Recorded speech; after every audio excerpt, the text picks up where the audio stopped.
One family generally dines on Chinese takeout while their neighbors eat home-cooked meatloaf. You say potato, I say potato, and humans aren't the only primate species with cultural differences. Even in the same environment, different groups of chimpanzees use different tools. The work is in current biology. Chimps living in a national park in Côte d'Ivoire like eating cola nuts. They hammer them open with stone or wood. At the beginning of the season, the nutshells are harder, so you might expect all the chimps in the forest to initially use stone hammers and then switch to easy-to-find wooden tools when the nut cracking requires less force. But researchers examined the tool use of 3 different chimpanzee communities and found that despite sharing genes and a habitat, each group chose their hammers differently. For example, one group preferred stone hammers throughout the cola nut season. Another gradually transitioned from primarily stone to primarily wooden tools. And the third community switched from stone to wood more quickly. Hammer size also varied from group to group. As a chimp might explain, you say tomato, I say, chimpanzee calls.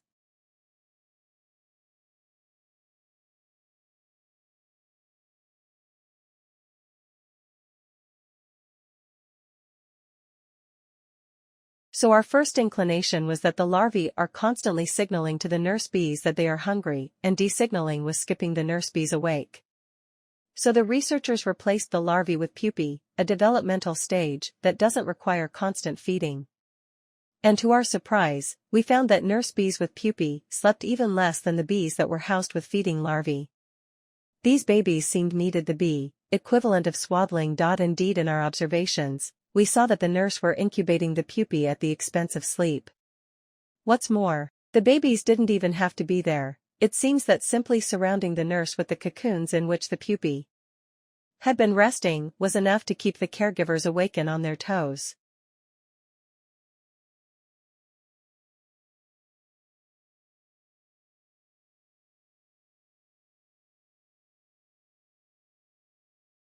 Now's a great time to break out that backyard telescope. Because Saturday, March 3rd, is the Mars opposition. It's one of the times that the Earth and Mars pass the closest to one another.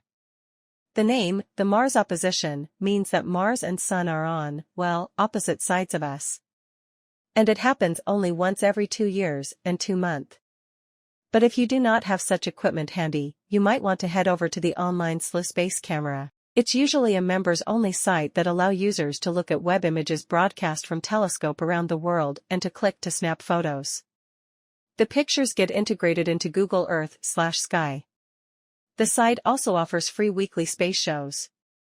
But Saturday there'll be a free live streaming of the Mars opposition, hosted by astronomy experts. It'll include views of the planet from a variety of observatories, including those in Arizona and the Canary Islands. You'll be able to pick out surface such as canyons, volcanoes, and polar caps. The online broadcast will begin on Saturday at 11 p.m. Eastern Time. Head over to the online SLU Space Camera.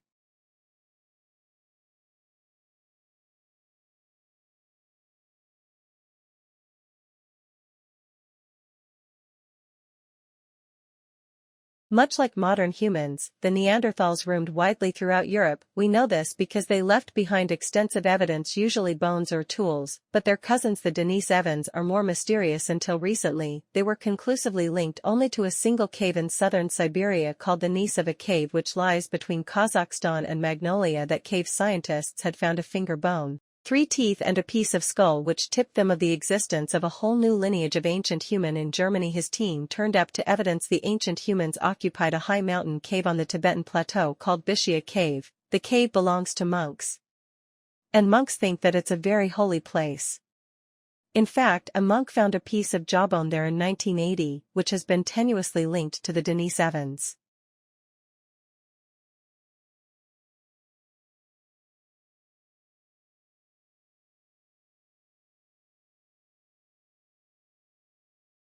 Ronald Cotton went to prison for rape. The victim picked him from a lineup, convinced she was accurate.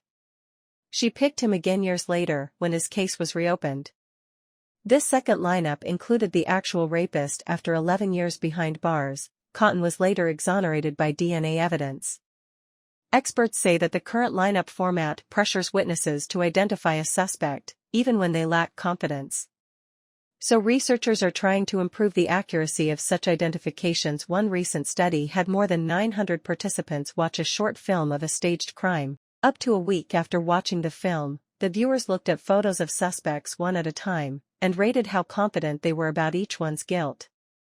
Half of the participants could take as long as they wanted to look at the photo. The other half had to decide within a few seconds, and the fast group was up to 66% more accurate. The study in the Journal of Psychological Science.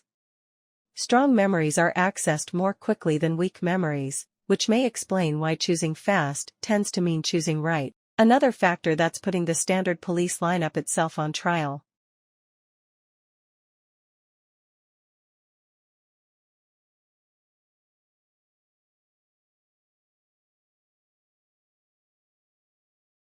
But Massi Lanyon and his team have now unearthed more conclusive evidence by shifting the cave sediments and sequencing the genetic evidence that Denise Evans left behind. By the decay of people just being down the side like bleeding there or peeing there, they could left their DNA, and the DNA appears in layers suggesting that Denise Evans inhabited the cave as far back as 100,000 years ago, as well as that 60,000 years ago, and perhaps Evan as recently as 45,000 years ago, meaning that Denise Evans might have overlapped in this region with modern humans. The results appear in T5 journal Science. Massi Lanyon says this method could enable more Dennis Evans in the detective work to this. Like so many caves, when we have evidence of human activity, but we don't have all mean remains, so we can exploit to sediment and actually start to track down in the city, meant that the Dennis of our DNA, Denise Evans, lives on today in the genomes of some modern-day humans from the South Pacific.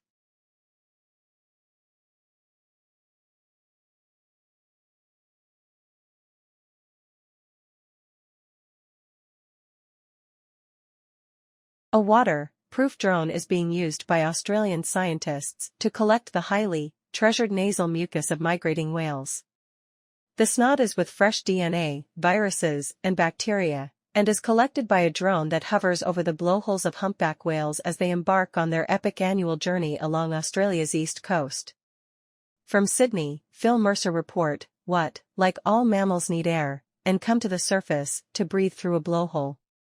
Vanessa Parada, a marine biologist at Macquarie University, says nasal mucus indicates the health of the what.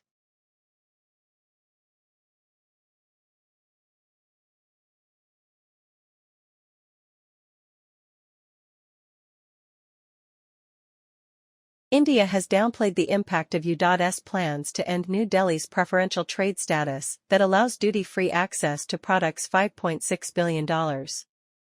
Saying that India has not assured the United States that it will provide the U.S. Trade Representative's office to remove India from a program that granted preferential trade treatment. In 2017, India was the biggest beneficiary of the Generalized System of Preferences, GSP, which lowers duties on exports from about 120 developing countries. The Indian Commerce Secretary told reporters in New that India has no plans to impose retaliatory tariffs on U.S. goods.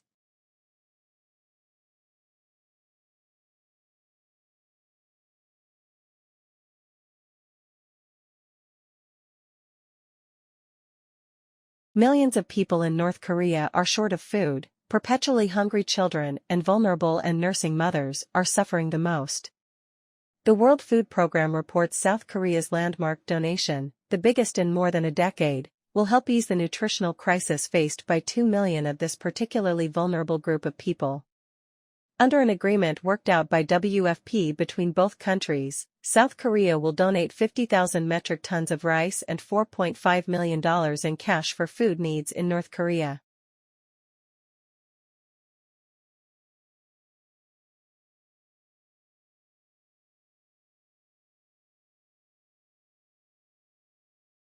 Every year, about 10 million tons of paper winds up in American landfills and incinerators, which is not only wasteful but adds CO2 to the atmosphere.